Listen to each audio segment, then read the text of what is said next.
4th and 10, 3:09 left in the fourth quarter. You're down 2 scores, and Big Ben decides to dump the ball off to running back Najee Harris, who tries to make several defenders miss.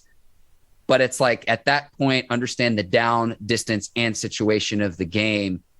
Big Ben even said as much after in the post-game news conference, saying he needs to throw the ball into the end zone. And that's exactly what I thought on this play.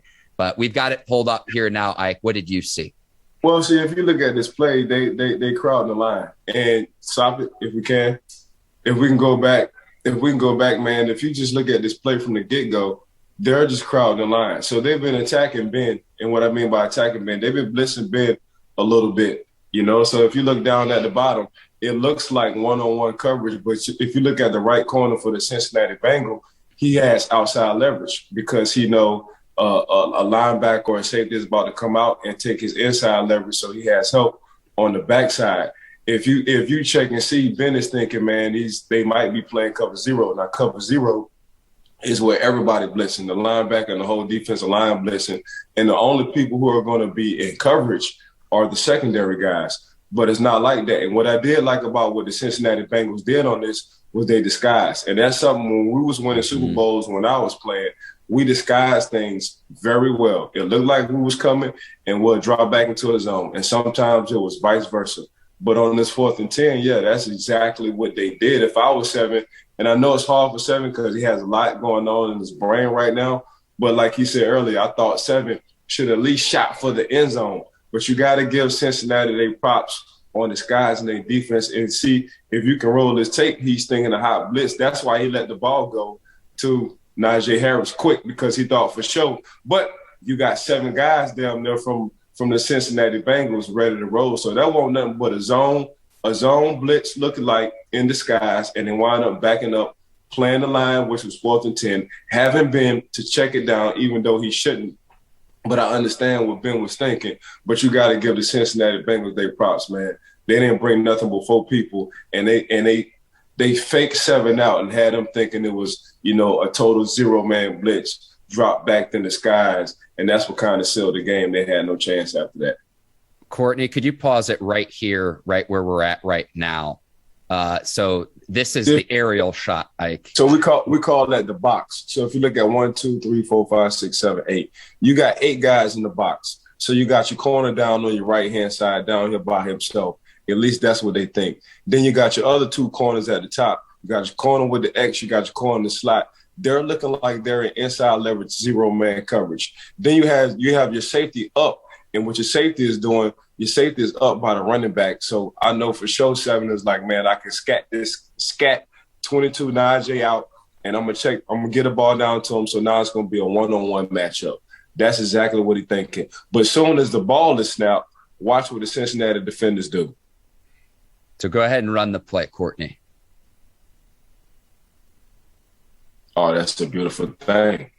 And you see everyone just converge on Najee as well. And you're exactly right. If you look at the bottom of the screen where Claypool's lined up, the corner has outside leverage, so he's taking away the outside. And then you can see it looks like they're blitzing, but they draw off. He's got inside help. So Claypool's almost double teamed in a sense. So he's kind of taken away. Claypool's double teaming because, what 7 likes to run with Claypool's fades and go ball. So that ain't a good game plan. So you get around, they call that the little high red zone area. You get around the high red zone area and 7 see one-on-one action, man, that's exactly what he's thinking. So that's good game plan and understanding. We call that situational football.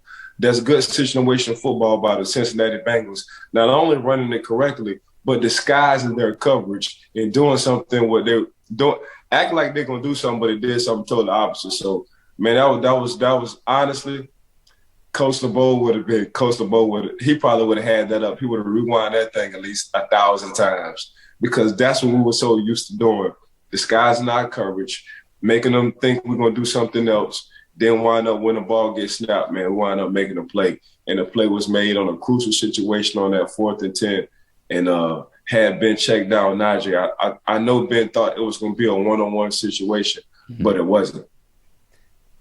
That footage courtesy of NFL Game Pass. And another thing on that play that I really liked is if you watched, the upper hash, the Bengals defensive end, Sam Hubbard, funnels Pat Freiermuth inside before he has his contain responsibility. So to get hands on the tight end to slow him down. And then again, I would have liked to see Big Ben take an end zone shot with one of the two receivers flanked out to the right side, just to give the Steelers a chance and that opportunity. But like you said, because the Bengals, because they disguised their coverage, that's the reason why he checked down to Najee. They're thinking he had a one-on-one when he really didn't. And you have several guys converge on Najee, tries to hurdle over the one defender, and there's like three other Bengals defenders there, and it's just like, oh man, that kind of at that point that was the nail in the coffin in Sunday's game. Yeah, the Cincinnati Bengals played that right. If you watch, Pat Freiermuth in just earlier during the season, the first couple of games, man, the red zone, that's where Seven was looking. He was just throwing the ball high and letting Freiermuth just use his height and catch the ball. So I'm taking two guys away from Seven that he excuse me. I'm taking two guys away from Seven that he like in the red zone. I'm taking a tight end and I'm taking, Chase Claypool away from him. And that's exactly what they did. Somebody else got to beat us, but they did it in the zone kind of disguise, which was perfect for that situation.